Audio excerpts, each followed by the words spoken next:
Hello, my name is Selena, and I'm a part of the Let's Discuss A Course in Miracles webinar team at the Foundation for Inner Peace. The mission of the Foundation for Inner Peace is to publish, distribute, and discuss A Course in Miracles. And we are holding these Let's Discuss online webinars as an expression of our vision of extending love through A Course in Miracles teachings. We're so happy you're joining us here for the next 90 minutes. Today's Let's Discuss webinar is being brought to you as a pre-recorded event. Before I introduce today's subject and our guest, I invite you to join in prayer. From the text, chapter 2, A Course in Miracles tells us that we can do much on behalf of our own healing and that of others if we think of our situations in this way. I am here only to be truly helpful. I am here to represent Him who sent me. I do not have to worry about what to say or what to do, because He who sent me will direct me. I am content to be wherever He wishes, knowing He goes there with me. I will be healed as I let Him teach me to heal.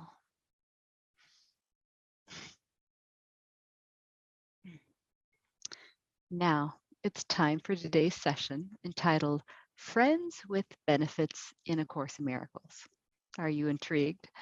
More than just a catchy title, our journey today will take us into exploring the world of relationships. We'll discuss navigating our own projections while on the spiritual path, what it means to turn special relationships into holy ones, and the role forgiveness plays in it all. It's such a pleasure to have and welcome our guest panelists today who have had lifelong friendships with at least one of the founders of the Foundation for Inner Peace. In this webinar, Foundation President Tam Morgan will be joined by course teachers and authors Carol Howe, Reverend Dr. Jon Mundy, and Dr. Roger Walsh. Hello, everyone, and welcome to you all. Yes, welcome to us all. This is kind of like old home day, although I don't mean that we're all in an old home, but we've all known each other for many, many years. And I'd love to go around and just have each of you say how you got to the course, when you got to the course. And I think that's a good start. So we want to start with Carol. All righty. Well, I was acquainted with the course nearly 46 years ago, actually 46 years ago this month. We had a house guest stay with us, an interesting metaphysical type, and he sent us as a house present and as a thank you afterwards, a subscription to New Realities magazine. The very first edition that we received as his gift was the version that had Judy's interview about the course in it. No accident there. No. So I read the article and loved it. And it included the introduction to the course. And I read that and I was just blown away. I thought, whatever this is, I need to have. And I ordered it right away. Well, apparently a lot of people ordered it right away after that article. So I had to wait for the second printing. So it was in late July, early August of that year, 1977.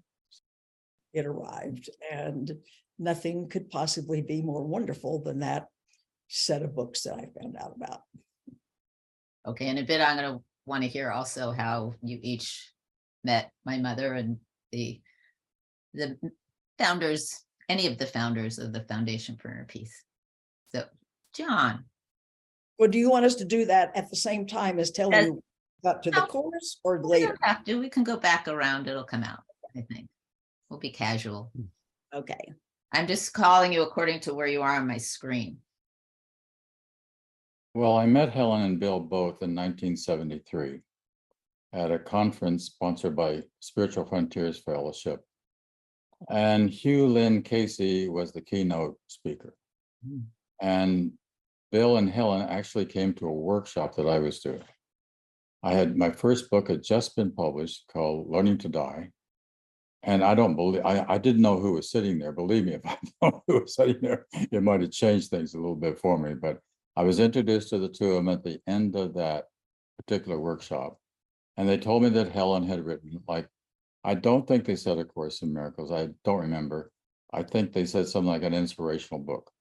Now, mind you, I had just published a 150-page little book, my first one. And I remember looking at Helen and thinking, isn't that sweet? The little old lady wrote an inspirational book.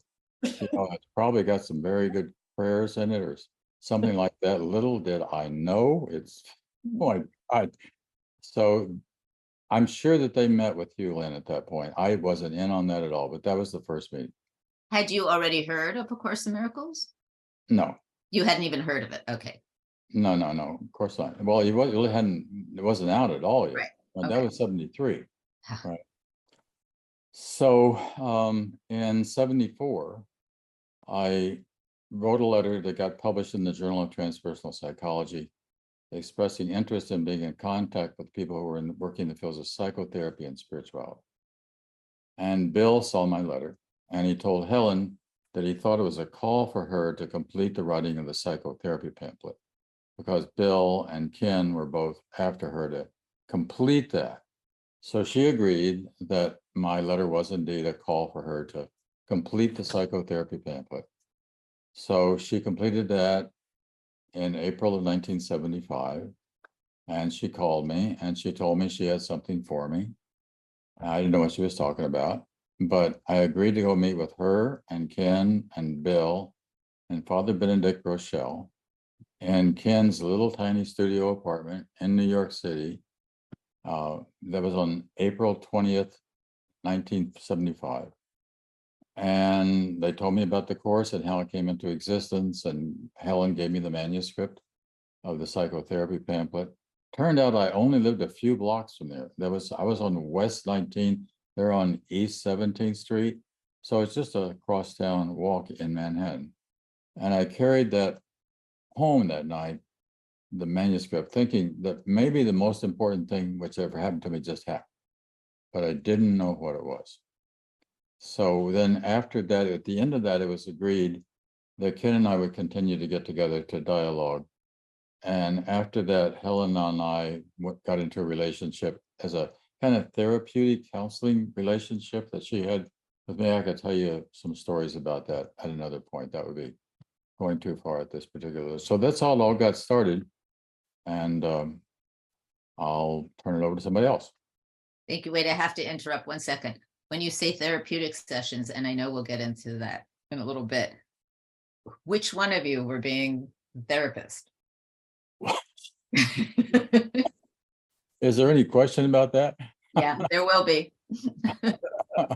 Well, I mean, clearly it was Helen, you know, I was just, 32 at the time. And, Just checking. and I was going through a lot of, well, I understand, but still, Helen was very good as a therapist. Yeah. I mean, you know, she really knew how to move right in and to talk to you about, there was no psychoanalysis or anything like that. It was just moving right in, dealing with the issue at hand. And she was really good at helping me dealing with the issue at hand, put that way. All right. Okay. We'll hear more. Yeah. And Roger. It's interesting to hear that that story about Helen's effectiveness as a therapist, because I never knew her in that role, and I only met her once. But you know, I was more aware of some of the challenges she'd had in her life. So, Sure. so it's beautiful to hear that side of it. I was introduced to the course in, I think, late 76, 77 by my late wife, Frances Vaughan.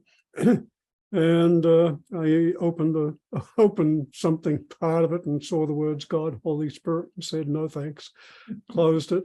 And that was it as far as I was concerned, except I kept running into people who drop interesting one-liners or insights, and I'd ask, well, where'd you get that? And they'd say, A Course in Miracles. A Course in Miracles.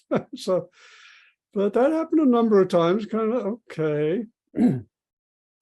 And then I went to a panel at of all places, the American Psychiatric Association, where where Jerry Jampolsky had organized a panel on the course.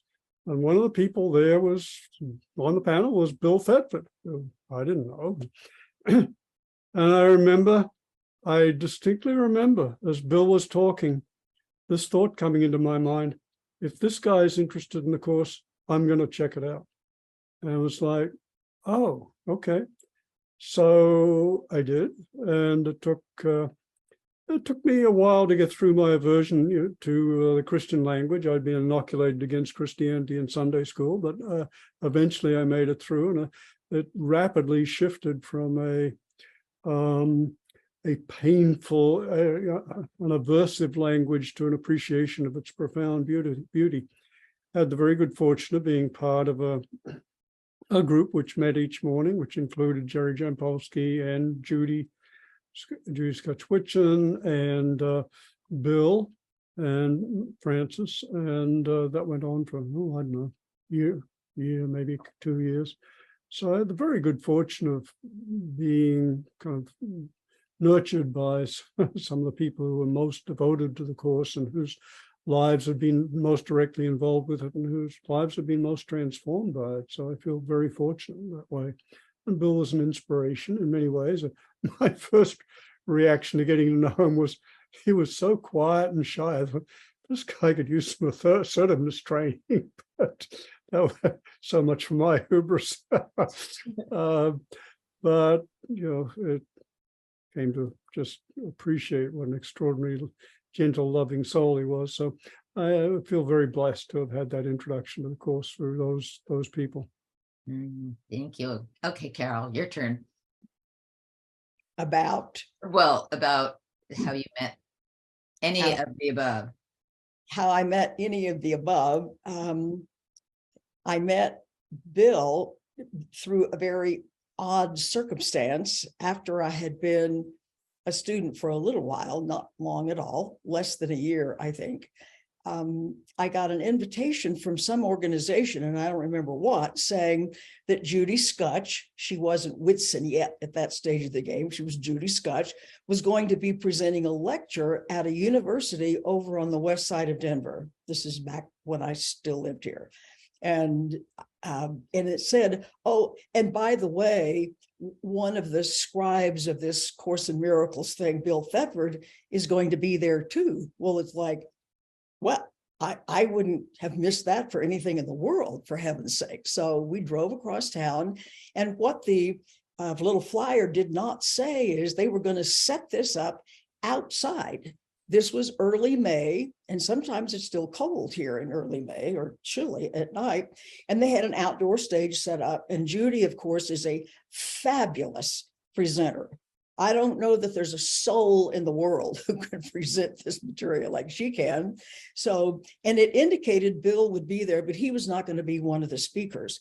So because I did not know it was going to be so cold, I didn't go with a coat. So after I'd been there for a while, I thought, I am about to freeze to death, and I'm just going to have to get up and go inside something. So I got up, left, and there were a lot of people there. There were probably at least 100 chairs set up outside. So I just looked for the first door that I could go inside, opened it up, empty room. Over in one corner was a tall, handsome man that I knew was Bill Thetford. And sure enough, it was. So we had a chance to chat for about 10 minutes or so. And by that time, apparently, I had started something, and pretty soon they ended early, and there was a big mad rush of people in there. So that was the end of that. But it would not be overstating it to say spellbound by Bill's presence. And I was just silent all the way home. And as we had mentioned earlier, I'm rarely silent. So it was like, I just didn't know what to say about this amazing person that I had met. So moving forward a few months, fate arranged that a very good friend of mine who was a Rolfer was going to be in Tiburon for some extra work. So advanced work in his field. So I thought, well, I'm going to just write this Bill Thetford and see if they can meet. That would be wonderful. And of course, I had no address for him except the Foundation for Inner Peace. So I wrote to Bill in care of the Foundation of Inner Peace. I found out later, as an aside, that he was getting all kinds of mail from all sorts of everything. And at this point, he didn't want to have anything to do with this Course in Miracles. And he said, I never opened anybody's letter but yours. So he did open it, and he called me on Halloween afternoon when I'm getting my little kids ready to go out to do their thing. And we had a lovely visit. And I told him my friend was out there and I wanted them to meet. And he said, yes, he'd be happy to meet my friend. And would I be coming out too? And I said, at first, like, well, no, I mean, I'm not used to being following around after basically strange men, who live 1,000 miles away. And I thought about it for a while and I thought, of course I'm going to go out. And my husband was not alarmed because Bill's private life was lived as a gay man, so he wasn't threatened by that arrangement. So off I went and met Bill, and it was like that was the end. And I met Judy at the same time. And at one point, Judy and I were having a visit, and she said, I know why you're here. It's like, oh, good. She said, I bequeath you Bill. Bill needs to be socialized. He's been so involved with all of this for such a long time. He needs to be socialized, and that's now your job. So here is Bill for you to take care of. And well, I couldn't have been more pleased with that assignment. Now, at the same time, the meeting, the everyday meeting at 9 o'clock that Roger was talking about, when I would come out, I was always invited to attend. And at the beginning, it was Roger and Francis and Jerry and Judy and Bob Scutch, since he was the husband at the moment. And Roger, I don't remember if you remember this, but at that point, the meetings, Judy and Bob lived right there on the lake. And then a very short walk later, it was where Jerry lived. And then another very short walk later is where Bill lived. Everybody was kind of in a row. So we were at Judy and Bob's house, and Jerry and Judy started to kind of get into it a little bit. They were kind of sniping at each other about something. And this is the only time I've ever seen Bill do this.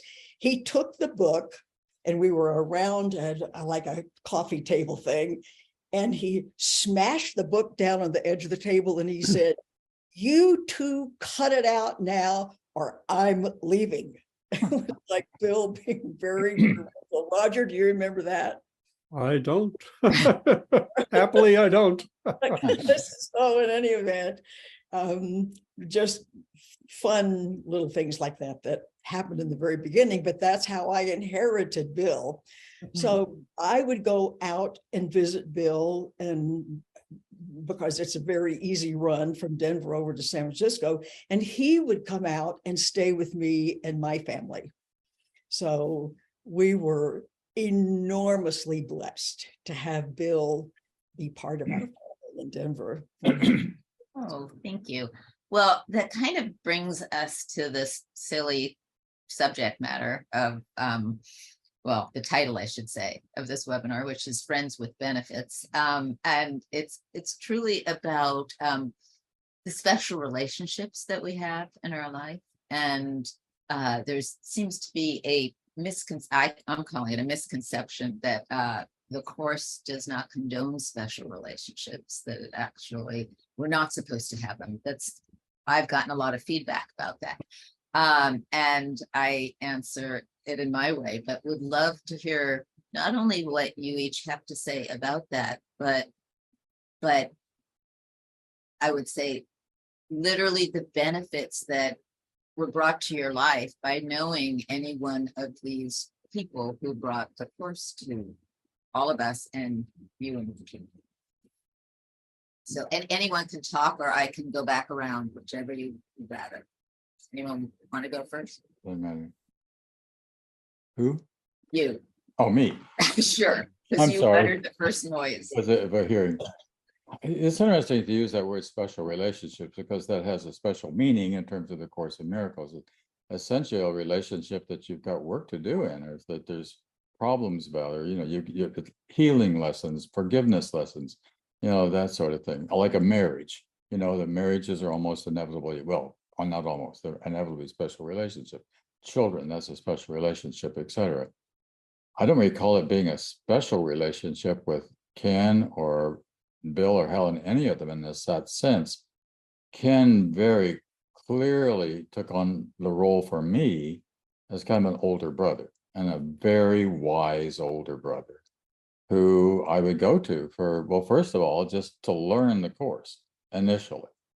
And then Helen, she turned out to be kind of a mother hen, kind of a therapist that she wound up helping me get through several of the romantic or relationship difficulties that I was going through. I think I went through 3 different relationships during the 5 years that I knew Helen. And she helped me through each one of those. So I could talk about some of that if you wanted, but maybe that's not what to do at the moment. No, it actually is. I Is think it? people, yeah, I mean, as they say, this is Okay. very casual, and whatever comes up, I would like to follow, but I can't imagine Well- that people wouldn't be interested to hear, did she use course principles in her therapy? We all know that she was of split mind with Right. inscribed the course and with practicing the course. But I might add that when Helen was on her helping side, she was very good. Yeah. Right. And with me, I was kind of this young guy who was trying to figure out a few things about life. I was a doctoral student at the time, and teaching in the New School University at the time, and also minister of a church in Brooklyn. But well, there was something that happened the very first week I met Helen and Bill. And I had been seeing this lady who will remain nameless. And I had a couple of dates and I didn't want to continue. And this woman in particular got very angry, and she got very, very, very upset. And she started acting out. She started calling me at 2:00 in the morning, just let the phone ring to annoy me. So I guess I had to take the phone off the hook before I could go to bed. She came to the building where I was staying. When the guard at the door told her I was not in, she picked up a cup of coffee off of his desk and threw it on him. It gets worse. She was outside my door one day. I was seeing another woman now, and this other woman is with me in my apartment. We're coming out the door, and she's in the hallway, and she physically attacks the other woman. And fortunately, nothing happened. I was able to restrain her. I threw my keys to the other woman, who ran out of the building and went and got in the car and locked herself in the car. But that was pretty severe, this kind of stuff that she was doing. And so I called Helen.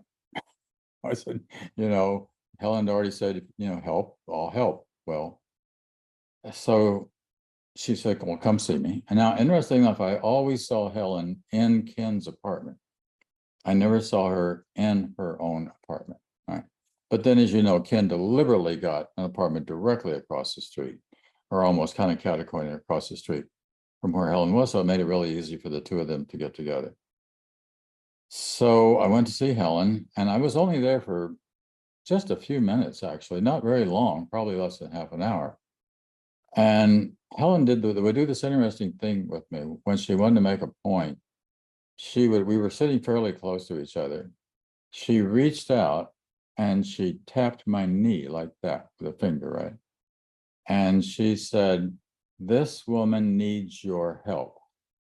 Leave the phone on the hook, and when she calls, answer the phone. You talk to her. She needs your help. All right. Well, that very night, the phone rang at 2:00 in the morning. I got up and I answered it. And we talked until daylight. And forgiveness was all there. She's a friend to this day. All right. Because we don't see each other, but recognize each other's birthdays and calls once in a while to talk, and we've stayed friends over the years. So forgiveness works, healing works. It was just, she just needed attention, and she needed me to respond to her in a positive way. So that was the first of those. And then, but that so I'll tell you one more time, another kind of therapeutic thing. Now it's another relationship. I mean, this is a couple of years later. This is about more like, I don't know, 76 or so, 77. And this time I'm in love. But it's a very impractical situation. She's older than I am. She has children around whom I have no authority. The father of the children is very much the father, playing a dominant role, even though he's, living in another part of the city and all that sort of stuff. But an opportunity comes up for her to move to another state. I won't go into all that, why that was true. And the question came up, am I going to make an offer of some sort here, or, try to move this into a deeper thing, and we're both in love. So we go to see Helen in Ken's apartment. And we were on there for just, again, not very long. And I'll give her a fake name. This is not her name. I'll call her Susan, just to come up with a name. Okay. And she reached out, tapped my knee, and said, Susan should go. Right? Susan should go. I kind of knew that was the reality that we had to face, even though it was a hard pill to swallow. So we're very near Greenwich Village at this point. And Susan and I start walking down through Greenwich Village looking for a place to have dinner. And we pass a psychic in the window, psychics are sitting there in the window, and she says, let's go in and get a reading. And I said, no, I don't want to do that. And she says, come on, let's go in and get a reading. So I said, okay. So we went in, and this psychic starts doing a reading for the two of us. And all of a sudden the psychic stops. And she says, would you come with me into another room? I want to talk to you privately. So we go through these beaded curtains, I push them aside, go into this other room. She says, this woman who's with you, she's got to go. Now, Helen had just said that a half hour earlier. So, I mean, if so, I didn't have enough confirmation on that. Right? Now, one thing I might add about that story, this lady is also still a good friend to this day. Okay, I mean, we never got hooked up in that context, but we know each other. We also share birthdays and stuff. And anyhow, so that was the kind of the way it was in terms of working, but there was never any, as I said, therapy. It was always kind of like, this is what you should do. Right? Very direct, straight on. And I paid attention. And then I might add that once Helen, I didn't see Helen at all during the last 6-8 months of her life, because she would, as you kind of know, it shut down. So after she passed, Ken kind of took over in the same department, helping me get through whatever issues I was going through, plus teaching the course. I'll talk more about Ken at another point. Okay. Thank you. John, do you have a sense that Helen was she just spontaneously giving these responses, or was there some sense in which she took a moment to check in and ask for her own guidance? No, I didn't see her taking time for guidance. I just saw her moving right into doing what she thought she needed to do. All right. Very clear. I might add that most of our relationship was on the phone. It wasn't, actually physically getting together to do things. She did invite me to perform a wedding ceremony for friends of hers. Sidney Lamb, do you all Sidney Lamb? Maybe, right? And his wife. And so I was there for that. The only picture I've taken with Helen was with Sidney Lamb wedding. It's Susan and Sydney, right? Pardon? Wasn't it Susan Lamb? I think that's right. Yeah, Susan and right. Sydney. They came to a talk that I did on Cape Cod about 5-6 years ago. It was nice seeing them. Well, I will add for myself that I only saw Helen asking when she was asked to ask. And, I mean, just around the table in the living room, when they were doing things that were foundation function things, she would sit and ask. When they were disagreeing, when I say they, I mean the group of Helen, Ken, Bill, my mother, in our apartment, before they moved to California. And Bob Sketch was not in any of those meetings. But that Helen would, my mother would say, Helen asked, Bill would say, Helen asked. And there would be a deliberate asking, but otherwise she was very free with her opinions and what she thought should. Right. And what I always found impressive was she would say her opinion, but if she was asked to ask, the answer was not always what her ego would say. I might add that the first person I knew of this list was your mother. And I knew her from about 67, 68. Along in there, she was active with the New York Society for Psychical Research. So was I. She was active in Spiritual Frontiers Fellowship. So was I. She was always having me come over to your house there in New York and Beresford, and watch Uri Geller bin spoons or see the latest in Curlian photography, and I would meet Helen there as well. I can remember several times sitting with Helen at your place. Did you know when well, I guess you did know because you went to Bill with my mother, but did my mother tell you about the course? I knew about the course before your mother did. That's what I thought. Yeah, I was actually, it's very close though. I think she told me in April, and your mother found out about it at the end of May, like around Memorial Day. And I thought, well, it was interesting. And here's this about 6 weeks later, someone that I know very well who's very into psychical stuff and parapsychological research and something also meets Helen and Bill and Ken. So that was a nice synchronicity. Yeah, really. That must have been fun for her to hear that. Yeah. That you had already seen that. Okay, Roger, you answered the question with the question. Yeah, yeah. John. That's not enough. No, sorry. I just have to tell everyone Roger's just off a silent retreat, so he's rather silent. But with that, I just want to go back, and I don't want to be picky about challenges rather than all the positives, but you were around during a lot of challenges with Bill, with my mother, with Jerry, with Bob, with the whole group, and Francis. And were there any times that you remember in particular where you gathered together to work something out through course principles or through supporting each other? Well, Francis and I had to do that a lot, of course. Yeah, the advanced teacher, most advanced teacher is a spouse.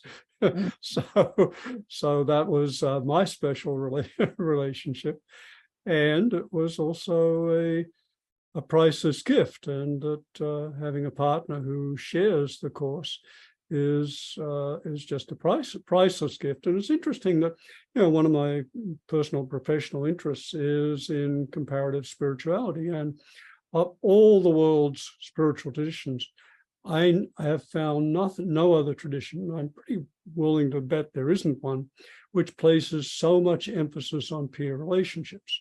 There are emphases on relationships in other traditions, for example, the guru relationship primarily in say Tibetan Buddhism or Hinduism. Certainly the teacher is the sage, the teacher is the tzaddik, whatever the names given to it in different traditions, is widely honored. And Judaism, of course, emphasizes the sanctity of the spousal relationship. But the course is unique in its emphasis on peer relationships. And for Francis and me, it was just we made a commitment at a certain early stage in the relationship that we wanted our relationship to be about serving each other's learning, growth, and awakening, and using that for the welfare and awakening of all. And of course, the course was just invaluable on that, providing so many tools and perspectives, and one of which was just having an emergency an emergency practice available when one or both of us got lost in our egos. And that was, of course, whenever the holiness of your relationship is threatened, the words, first stop and remember how deep is your indebtedness to the other, and then ask for a holy instant. And that was just invaluable. We agreed we would do that. Either of us could ask for a holy instant at any time. And sometimes I would grudgingly agree, but it was amazing how miraculous that practice was together. I mean, it just cut through an awful lot of ego. So, of course, of the group you mentioned, most of my work by far was with Francis in that sense.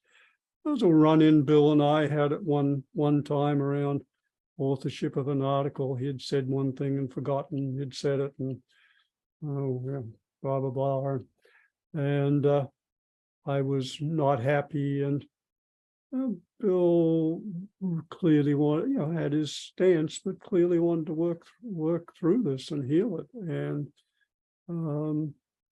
so it was just beautiful to someone, just being with someone who clearly was willing to take a stand and yet really was aiming at the relationship. And I think the primary thing I learned from your mother was a key, just a one line. I mean, there's so many things I learned from her. She really became a sage in her later years, a very evident one. But the line, which if I had to pick one line, or one teaching, I think it was that no matter what the content of a conversation or a dialogue or even an argument, the key goal is to make it a holy relationship. And that, I was an academic. My goal was to win the argument. So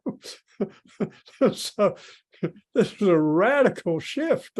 I should be primarily concerned about the quality of the relationship. So those are some instances which come to mind. Thank you. Within the theme here of what it means to choose the company you keep, which can be a little confusing in course terms because it's all a projection. And if we are projecting, does it matter if we're keeping company that's negative and difficult or abusive versus company that's focused on something not only just course in common, but course particularly in common? What are the benefits of that? I would just respond. I don't know who you're aiming at, but I want to put something in here.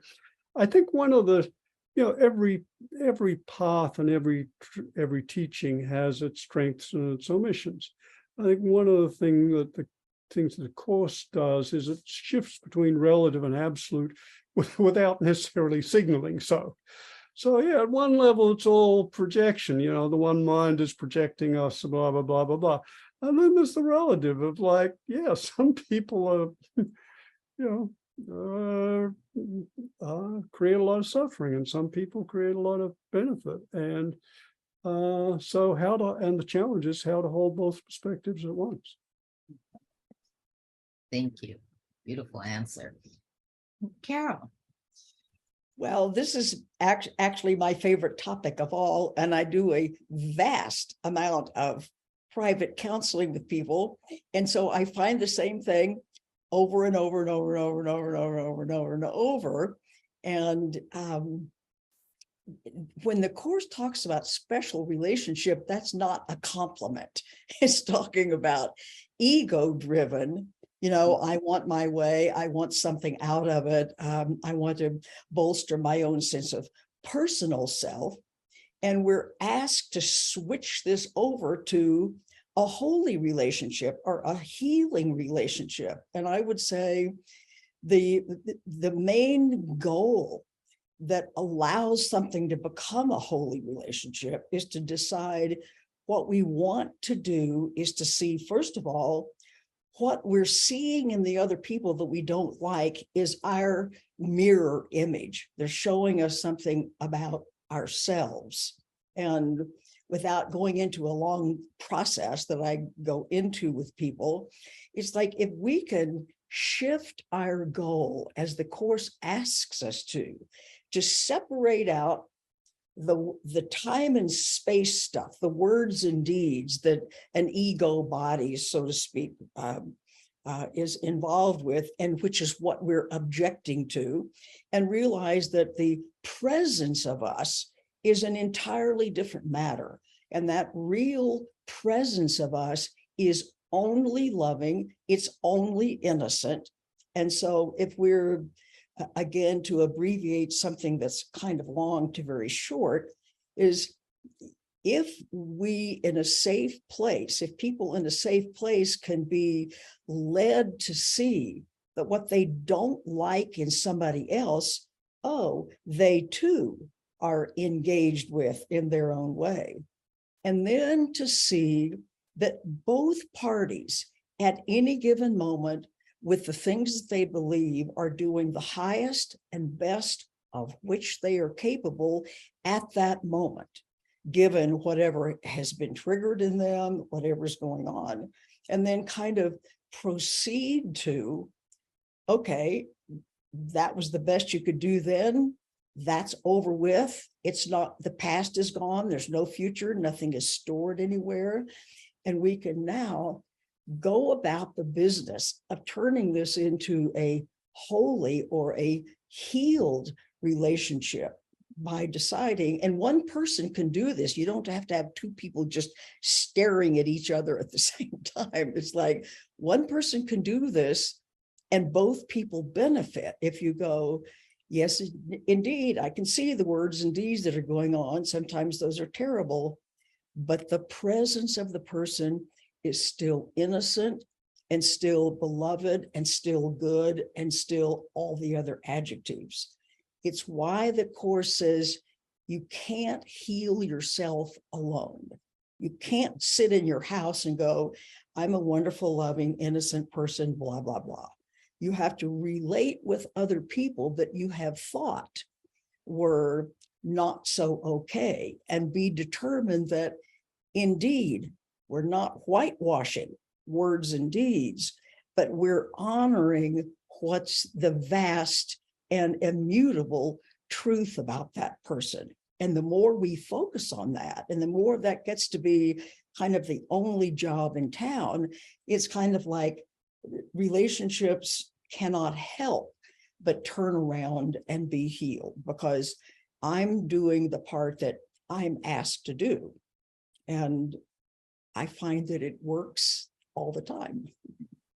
It brings to mind that, and you all know this, that my mother had a very special relationship with Jerry Jampolsky, and there was a lot of challenges within that relationship.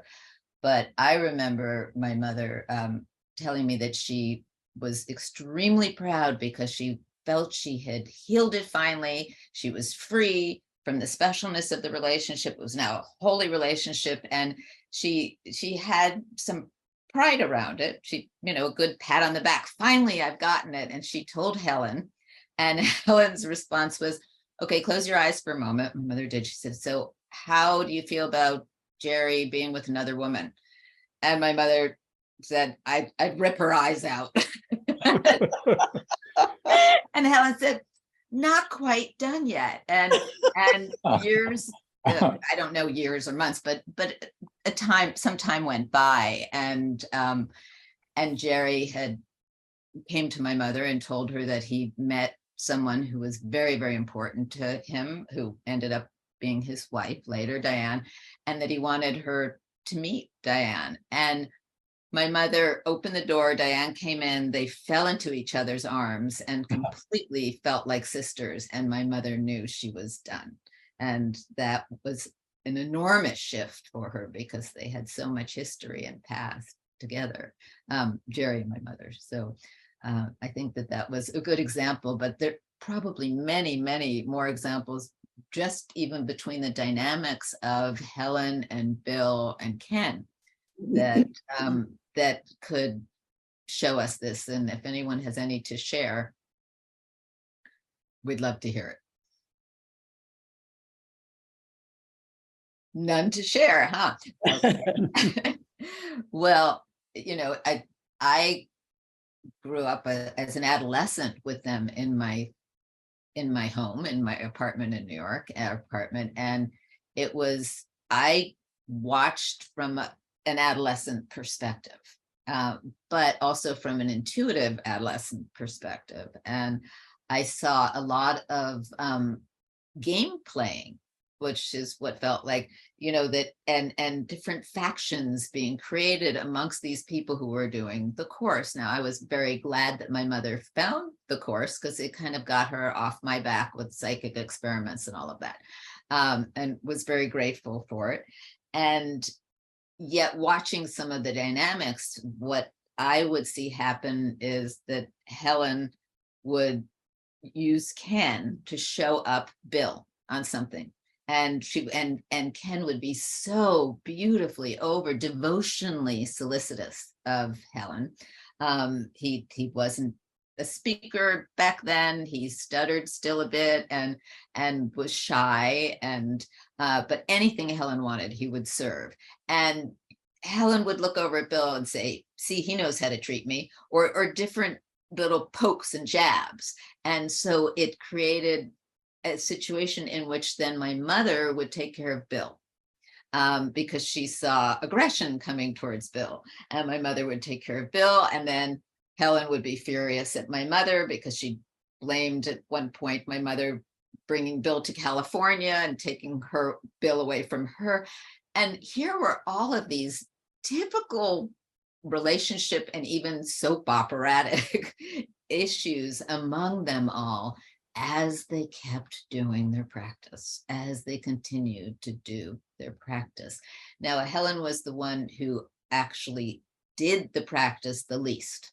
But when push came to shove, every time if there was a real problem, she would center in immediately. And she really would, in group, show up in practice. But generally speaking, if it was just a dinner party or something else, there was an awful lot of jabs that went around, and my mother never feeling like she was, good enough for Helen, because Helen was always saying, "You didn't call exactly 4 p.m. You were supposed to call. You missed it by 5 minutes," and these rigid personal stories that got in while this deep growth work was happening. And so I found it fascinating. Made me believe the course even more. That reminds me of one thing. Speaking of, what we usually think of Helen as being sort of the difficult party in the mix there. One time Bill was at my house, and he and I and maybe 4 other friends had been invited to come over, because there were a few people I had introduced him to in Denver that he really, really enjoyed being with. So I always made sure we had some time to get together. And Bill had made a promise that at noon New York time and 9 o'clock, of course, Pacific time, and an hour later in Denver, that he would call Helen and touch base with her. And every single day, come hell or high water, unless he was speaking someplace and literally not anywhere close to a phone, he would always call Helen. And that timing happened while the half a dozen of us or so were sitting around. And so he says whatever, and then he said, "Helen, I'm going to pass the phone around and everybody can say hello to you." So it went through 2 or 3 people, and Jason, the man that I mentioned, who was out in Tiburon doing the Rolfing training that I wanted to meet Bill in the first place, was there. And as he's listening to her, he's getting this sort of astounded look on his face. And so, which was very noticeable. So he passes it to the one last person or whatever. And then when they hang up, he said, "Bill, I can't believe what I just heard." he said, all of a sudden it was like, and he tried to describe it like sounds that would be like in a huge cathedral or something extremely holy and extremely astonishing and so on. And it was like, it's as if he could hear music and so on as a result of whatever Helen is saying. And he said, I've never heard anything like that. It was kind of like the reality of Helen was coming through. And Bill's response was, yeah, she does that with people sometimes. It's like this amazing spiritual presence just decides to erupt and do whatever. So I think since Helen has the reputation of being certainly the most difficult one in the mix right offhand, to know that yet that real presence of her was the astounding, amazing, eternal, loving presence that's true of all of us. But the fact that it just spontaneously showed up at that particular time somehow made the point that I just made a minute ago. And like the reality of us is just fantastic and amazing. The human being ego part can be a mess, but that doesn't change the truth of any of us. And that seems to be about the most important message we can ever integrate into our being. Yeah, they definitely made the extraordinary, brought it to the ordinary. Yeah. And it I think practicing the course, it's almost the opposite. We moved to the extraordinary, but they really normalized it and what was going on so much. And I think that that's where Ken's devotional love for Helen, he kept seeing that, kept seeing truly what was that like, and didn't get as involved in the personas as certainly my mother did, as she kept trying to see the light. So, but it's true. And that is what comes through in the course practice. We are all that, we through our humanity and not at our humanity at all. So thank you for bringing that in. John, it looked like you were going to say something about it. No, I'm just nodding my head in agreement. No. And I'm trying to think of some other stories to jog memories of how they got through. Like, Roger, you were in a course group with them, not Helen continuously, but how did they bring back whatever was going on daily? What was your practice in that group with them? Did you just read the course? Did you talk about daily situations? Yeah, the foundational part was reading a lesson, sometimes lesson of the day, sometimes something selected at random. At one phase we were doing just kind of stick-a-mancy, just opening the book and reading from it. That was the beginning, and then there was usually discussion around the material, and then I think it branched out in a pretty spontaneous way. There was asking, for example, when I was brought to the group by Francis, there was a question, well, should this young whippersnapper be permitted to be an ongoing part of the group? And Bill just closed his eyes for a minute and two and said, yeah, you should stay, Roger. So, okay, well, so that's how it works.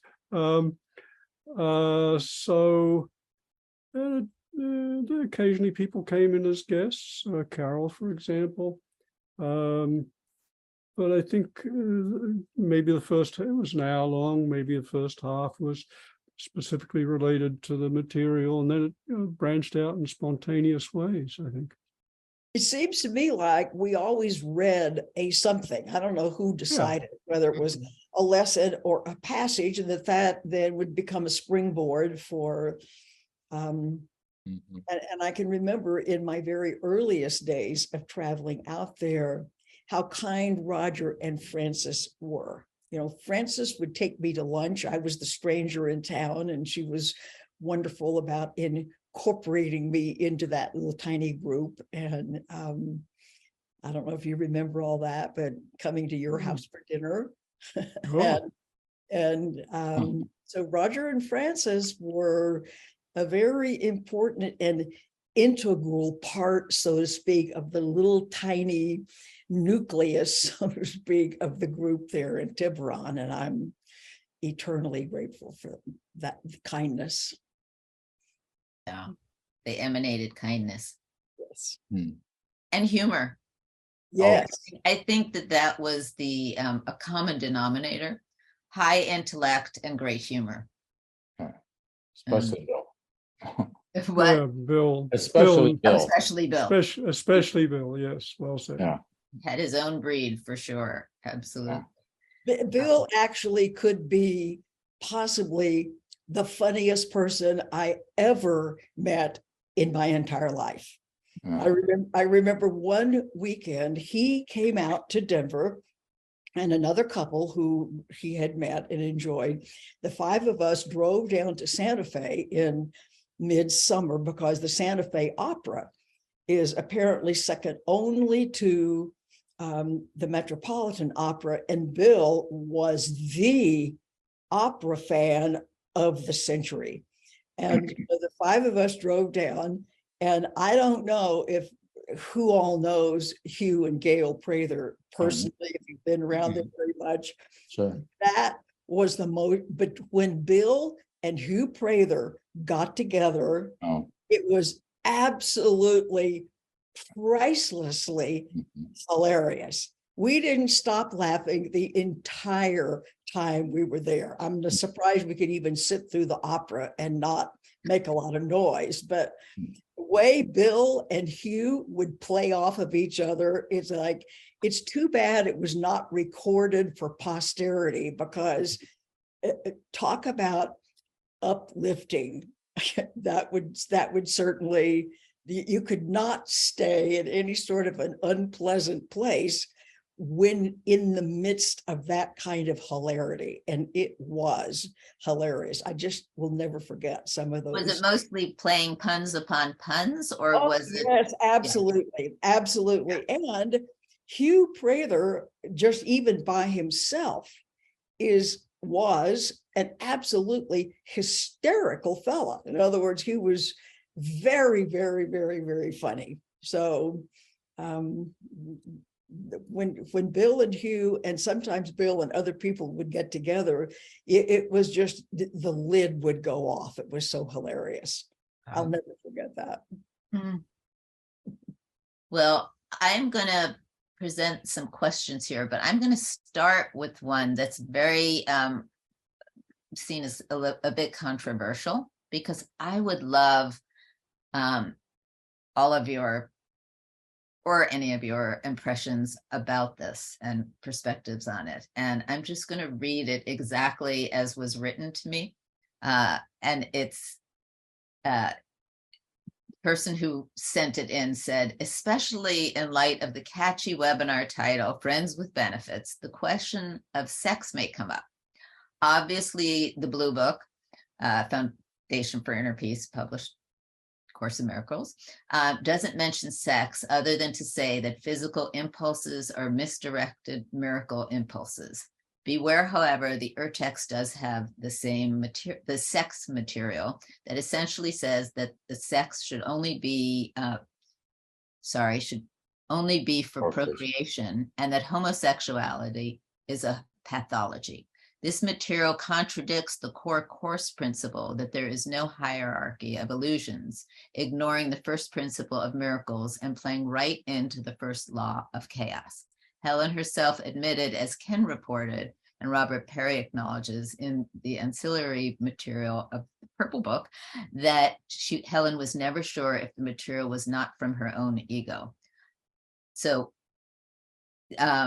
this person says, from what I understand, the material was obviously directed at Bill Thetford, as Helen did not approve of his being gay, because Helen was in love with him.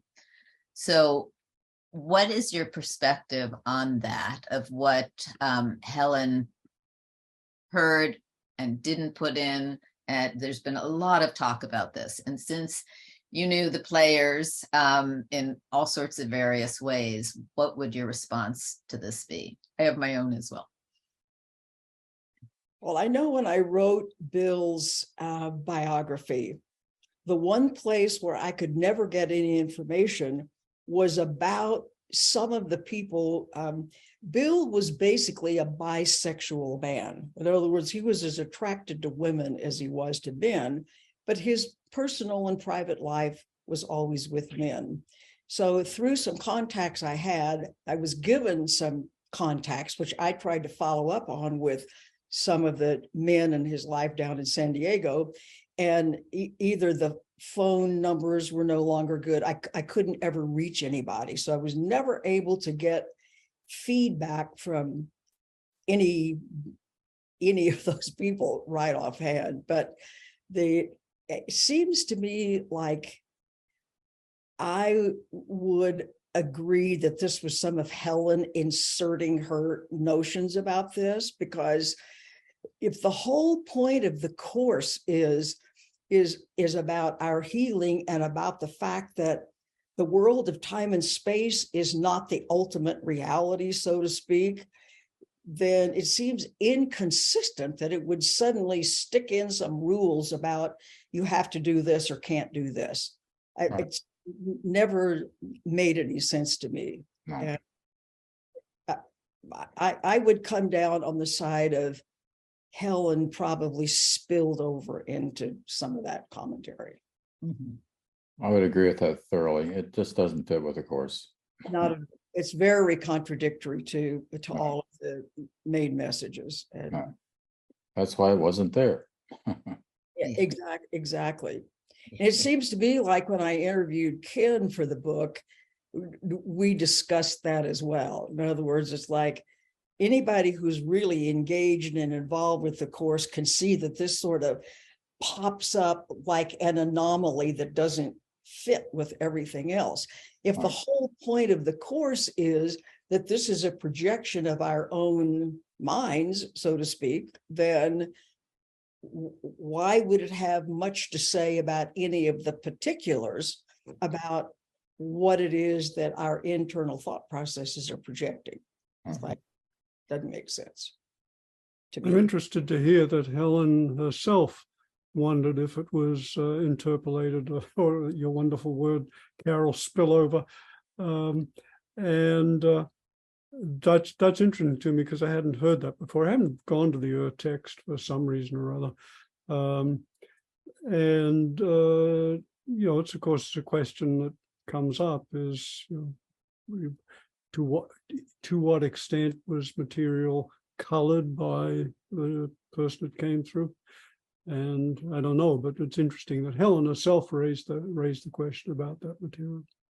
It seems to me like you can confuse yourself a lot by reading the text, although I've certainly read it and know what's in it and so on. I don't find it necessarily helpful at all. In other words, if you practice the principles of the course, you're going to get results. And whatever all of the to-do that needs to be discussed in the text is strictly at a time and space ego level. It doesn't seem to be helpful to me. That was my initial impression. So I'm interested to hear that from you, who've dove so much deeper into it. It's interesting to think about who edited the course. Right. And really it's Jesus that's editing it. It's telling Helen, and this doesn't go here. Right. And that's why it didn't belong there. There are parts of that in which, that is a big controversy if one sees it that way, within the course world. I'm going to do this version because this was the unedited version of Jesus versus, well, this was edited. And I usually feel that everything is true. And that ability to be a clear channel is not always completely clear. It's still coming through human form. Right. And I know from just things that I've gotten myself, when I've stepped out of my own way completely versus when I reread it or look and say, bring my own intellect into it. And my personal feeling is that, that Helen was in love with Bill. She certainly had nothing in general against homosexuality. Bill built her a room, her and her husband, a room in his Fire Island home, which I don't know how it is now, but Fire Island was a real mecca of gay community in their era. And if she was against homosexuality, she would not have gone weekend after weekend to these things, in love with Bill or not. So it wasn't that, but in my perspective, and this is only my perspective here, it felt like Holy Spirit gave Helen, who was in love with Bill, a gay man, a gift of, in specialness, an activity for several years in private that was their own intimate secret, which was called the Scribes of A Course in Miracles. She didn't wake her husband up to say, Louis, I just heard, please take notes. She didn't, or whatever things came first. She called Bill. And this was her answer to the most intimate relationship she could have with him. Within that, there was still the psychological aspect of she wasn't getting fulfillment physically in what she wanted. And there were pokes and jabs. And even within the scribing, pokes and jabs. But when she was giving the work to the world, the work that she gave to my mother, saying, this is the version that I want you to have to bring to the world, she went over and removed poke and jab, when that's not quite its place, and people reading a different form would say, but that was the word of Jesus and it came through, and what was she doing? This is my personal explanation of this, from knowing Helen, from knowing all the players, and also from myself having gotten out of the way and hearing messages, and seeing what part my own ego muddies versus, oh no, that was completely clear. That I was a little invested in. So I don't know that is the answer. I just know it's how I've come to terms with a lot of those questions. So keep in mind, Helen was 14 years older than Bill. yes. She was a little tiny woman, by Mhm. normal standards. Bill was a very tall man. He was gay. I mean, she may have been in love with him, but not in any physical way. That's just not practical. I mean, it just. Wait, when is in love practical? Well, What? That doesn't make sense to me. well, when you're rational and you, Who's rational in love? Yeah, wait, still. well, you've got to bring it in there somewhere in order to be happy, and to work things through. It's not all insanity, Right. The reason why that whole conversation or about the editing, does this word come out here and does it go over there, is really kind of nuts, because people lose track of the fact that this is material to be practiced in changing your mind, not material to be learned, to go, okay, now I know everything that it says. It's like, who cares if you know everything that it says if you're not putting it into practice? And everything that it asks us to do in terms of the practice is always going to be loving. It's always going to be expanding. It's always going to be what works for everybody concerned. And so continuing to come back, this is a private practice for us to help us change our own programming that got programmed in, before we were 3 years old and we didn't have a functional left brain yet to think. And so if you can see its purpose, and it's kind of hard when it's called A Course in Miracles, we can be forgiven for thinking, well, this is something I'm supposed to learn. And once I've learned all of this, then I can do whatever it is I'm supposed to do. But it's not to be learned, it's to be practiced. And I think that kind of answers a lot of stuff about what addition should one use. Any of them are just fine. If you practice what it says. As my mother always said, they're not Right. additions, they're versions. Yeah. She always said to me, they're not additions, they're Yeah, just right. versions, different versions that, you know, we have several editions. And so she kept saying that to me. But I do think that's true. And it brings up a funny memory for me of my mother having met her third husband, which he was not yet. And when they met, he said, oh yeah, I did, you know, A Course in Miracles in 6 months. I think it was 5 months, whatever. It was I did it very quickly. And she looked at him and said, what are you talking about? Well, sometimes I would do 3 lessons a day. And so I did it, and I'm done through it. And I remember her laughing at that and thinking that that was so funny that he thought he was through.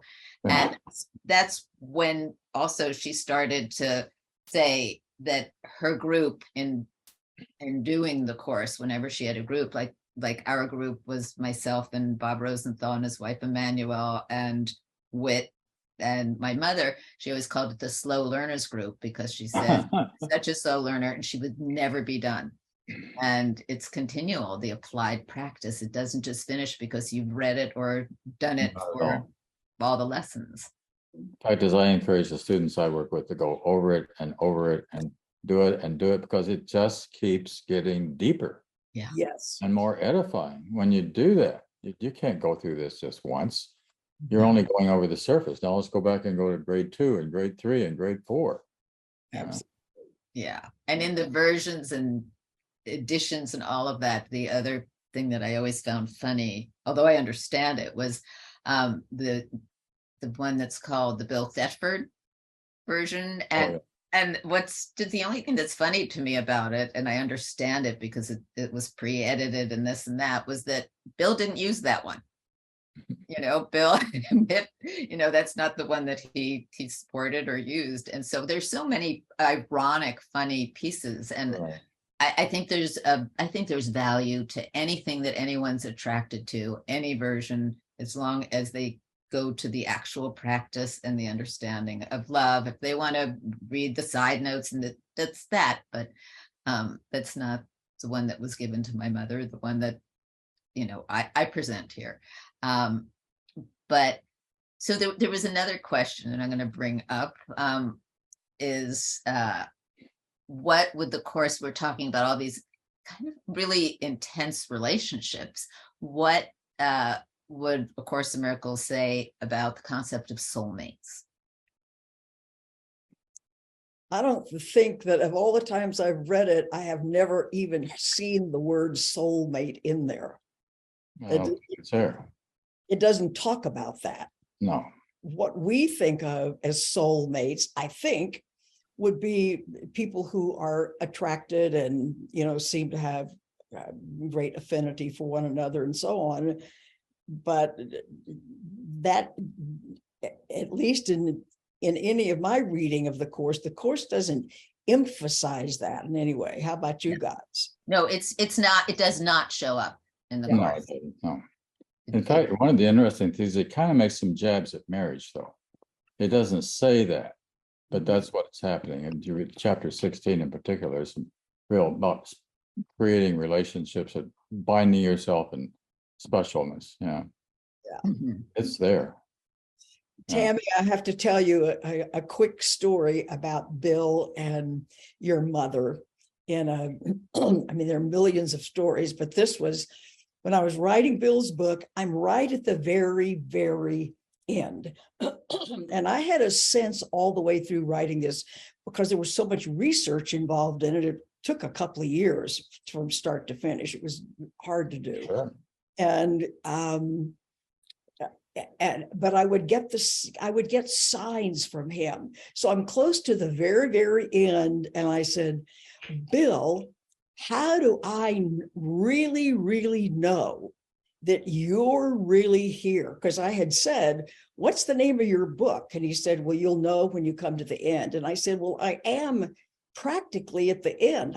I'm busy writing the last chapter. And he said, but you're not yet at the end. And I said, I need a sign that you have been part of this enterprise the whole time. And this is the thought that came into my mind. He said, ask Judy about the plaid dress. It's like, the plaid dress. And it took me 2 or 3 days to write her an email because this is so specific that if she'd written back and said, I don't know anything about a plaid dress, I don't know what I would have done. You know, this is going to be my signal that Bill was really here. That's not what happened. She wrote back and she sent a picture of herself and her baby sister in a red plaid dress. She was 10 years old.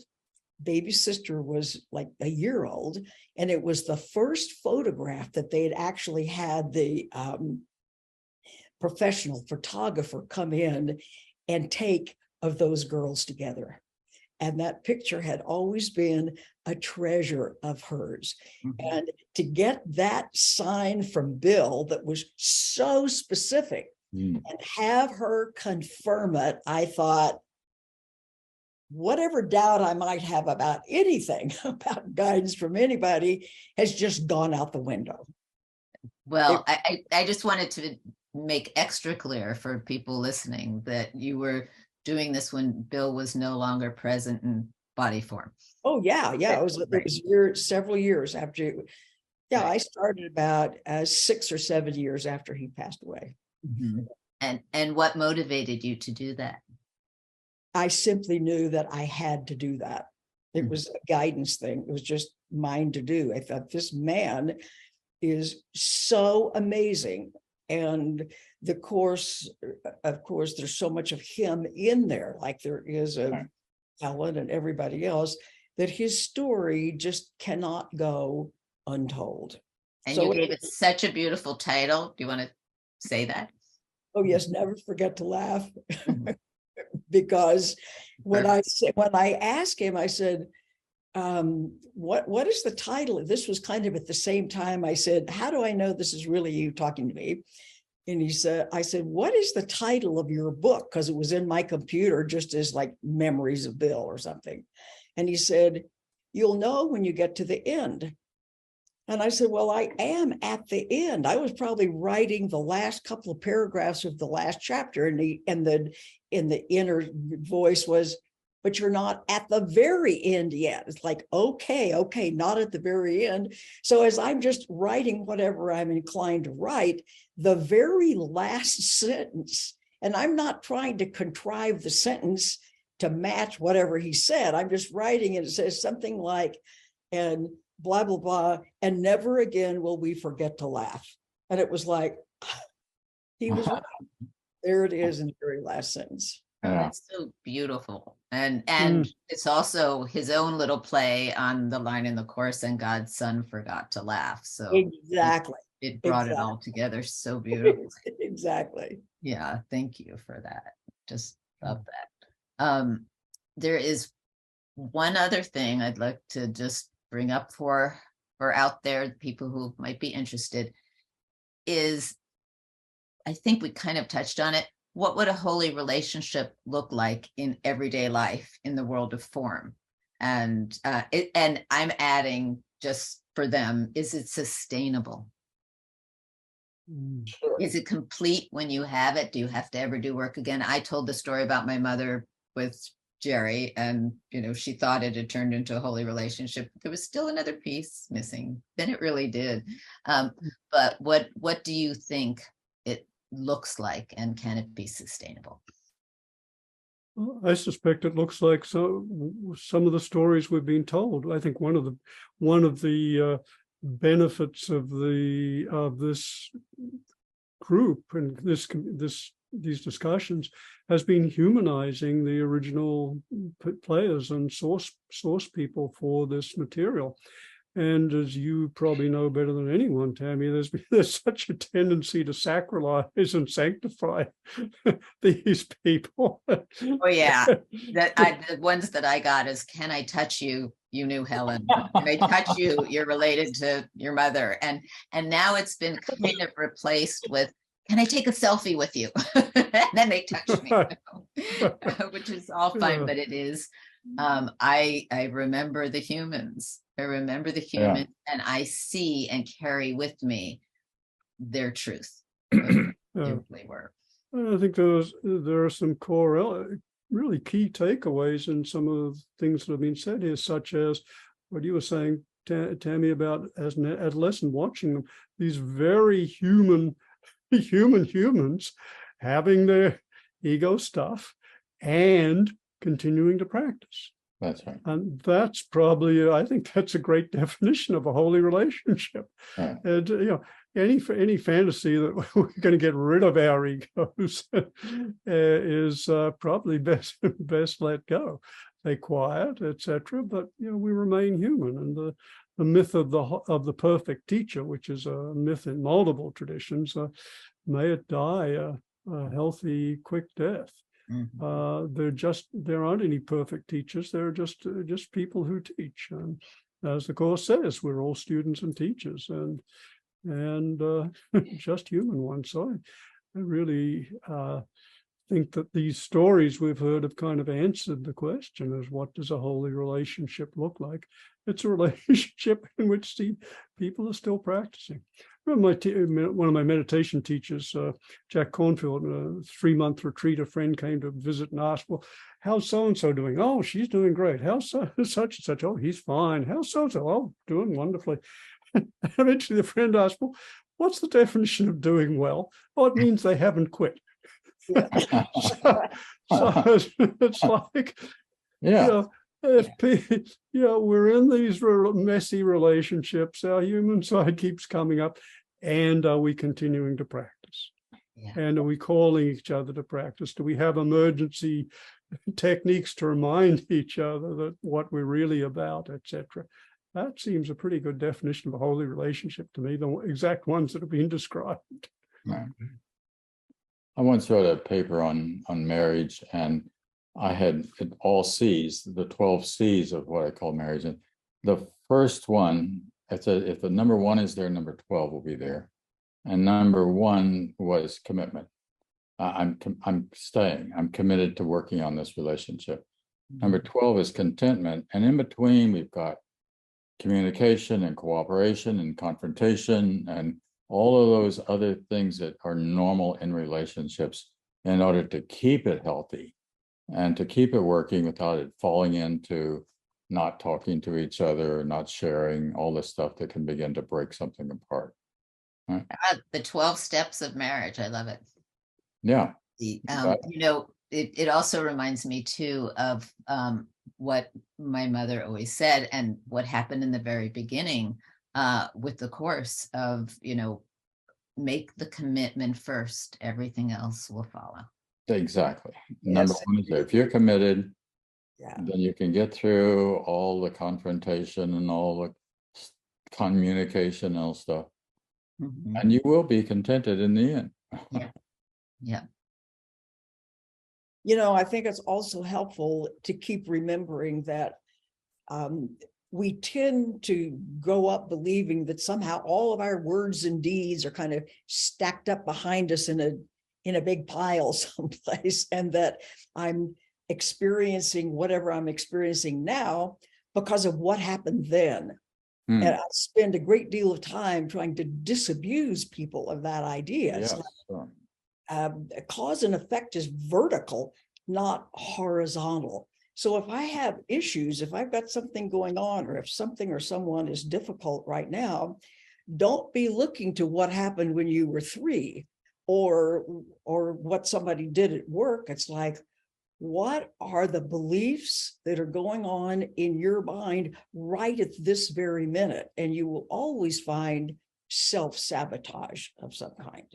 And you will always find that believing something that's too small, that's untrue, that's insulting. It's like, whatever it is, it's like, it makes it much simpler if, instead of examining everything in our past, especially for those of us who've lived a long time, to know that the culprit that's getting in the way of my peace of mind is something that's going on in my thought process right now. Right. That limits where I have to look, and it makes it much, much easier. Right. Well, I kind of lied without knowing it about the last question, because this one kind of comes in beautifully here, and also with your being in touch with Bill while he wasn't here, which was how does the concept of reincarnation play into special and holy relationships as defined by the Course? And you're talking about being in the present. Exactly. But the Course does have something to say about reincarnation. It touches on it, but it doesn't spend any time elaborating about all of that.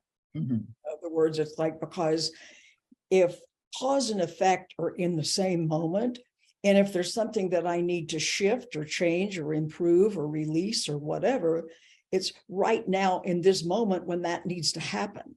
And so whatever happened a long time ago becomes extraneous and irrelevant information. And we have to think differently about that, because that's not the way we've been taught. You know, because we've been taught I am somehow the victim of a whole bunch of stuff that happened some other time, and what am I going to do about that?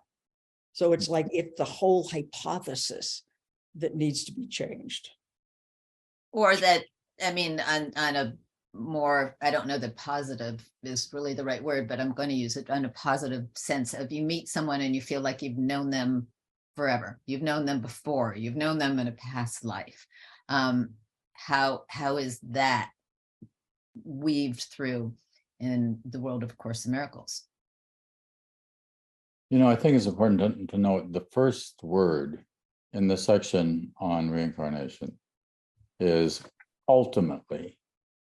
There is no reincarnation. So let's underline the word ultimate. So it doesn't say there's no reincarnation. It says ultimately there's no reincarnation. So reincarnation would be something that happens in space-time within the context of this world. So no doubt there's a lot of evolution that's going on, that's always going on. And no doubt we've had innumerable relationships on a psychic level as well as on a very practical physical level. And that's where the work is. And so we're here to work that out with whomever. Those the special relationships, hopefully being turned toward holy relationships. And we don't know with whom or where or how, but you might somewhere along the way have some pretty good intuitions about that. Mm-hmm. Hmm. Roger, People I know in my life that I say, why? You know, I mean, I had a 10-year relationship once that I still have as well, but I mean, in an intimate kind of way, and I kept going, why? You know, because we were very attracted to each other, but I knew it wasn't going to round up in marriage, and it didn't. But I still wonder why that woman's in my life. There's got to be a really good reason. We must have been together before. That's the only way I can look at it. Yeah, it does. I mean, it's so, to me, continues in the world of form that anything we think is possible. There's the aliens and there's everything, but where do you want your own consciousness to be? And what do you want to do with it? It's more drama, more, I mean, sure, it's an interesting mind activity, but I think that feeling when you meet someone and you feel like you've known them before, if in Course terms, of course you have. We're one. You're looking at yourself. Yeah, you know? And you can do many things with that. You can go, oh my God, you're a mirror of me, and now I'm in love with you until I hate you because I find out that, you know, you're too much. You're a mirror of me. Right, exactly. And there's so many ways to go with all of these different possibilities, and consciousness research, which is extraordinary, but it doesn't mean it's based in the heart. And the Course is giving us an applied way to practice, to remember being love. Right. And I think I'm going to bring this all to a close in a very egoic way, which is I have not been in a room. I feel I'm in a Zoom room with you three and Selena, with three people who still call me Tammy. And that's how I know it's from my childhood, because I've done so much to escape that name, never liking it, and being called Tam. And I don't have much ego in it anymore. If people call me Tammy, I can immediately identify when they knew me from. And so I have to say, I feel reincarnated, kind of a reincarnated experience when I hear you calling me by Tammy. And you remember when you were just a little girl, just it's like and I was a little girl. But I will have to say, John, the one thing that just came up when you talk about the difference in age and in height of Bill and Helen. Helen and Bill, like my mother was very short and Bob Scutch was very tall. There seemed to be no rational thought of that's not going to work. And even the age, it's like some things just cross every boundary. And I just feel like the connections that we've each had, they don't have to be rational, and they don't have to be reincarnation, and they don't have to be anything except honoring the love that we're having and making the choice of what kind of relationship we want to have and what we choose to have, whether it's special, whether it's romantic, whether it's anything. We get to choose this, and through the course we get to learn that the greatest relationships are holy when we transcend the ego, the romantic, the everything. So I do have to say how much I appreciate and honor all the times that those of us have, in the ways we've spent time together, how we've spent time together. I remember all of that and appreciate it absolutely no end. It's been really important. I remember when I first met John and first met Tam. First met Rob. Call me Tammy. And it was I think everyone became an extended family, and it went from tight nucleus to concentric extensions. But it's rare now to find a lot of people who were there with the founders in the beginning and how it affected all of your lives, the founders too, knowing you each, because I know how much they loved you and honored you. So thank you so much for coming and joining this. This has been a special time for me that I really enjoyed tremendously. Thank you, Tam. Yeah, such a gift. Thank you very much. Thank you, Tam. Good seeing you. Yeah. So Selena, to you. Thank you all so much. We thank our guests for this discussion today, and of course, all of our attendees who are joining us for this important conversation. We hope you stay tuned for next month's web events, which will be announced soon. If you subscribe to our webinar announcements, you will be getting an email soon about it. And additionally, you can always check in on our website's event page. Feel free to email us with your questions or additional feedback at discuss@acim.org. With love and gratitude, thank you for being here, and we look forward to having you again soon. Bye-bye.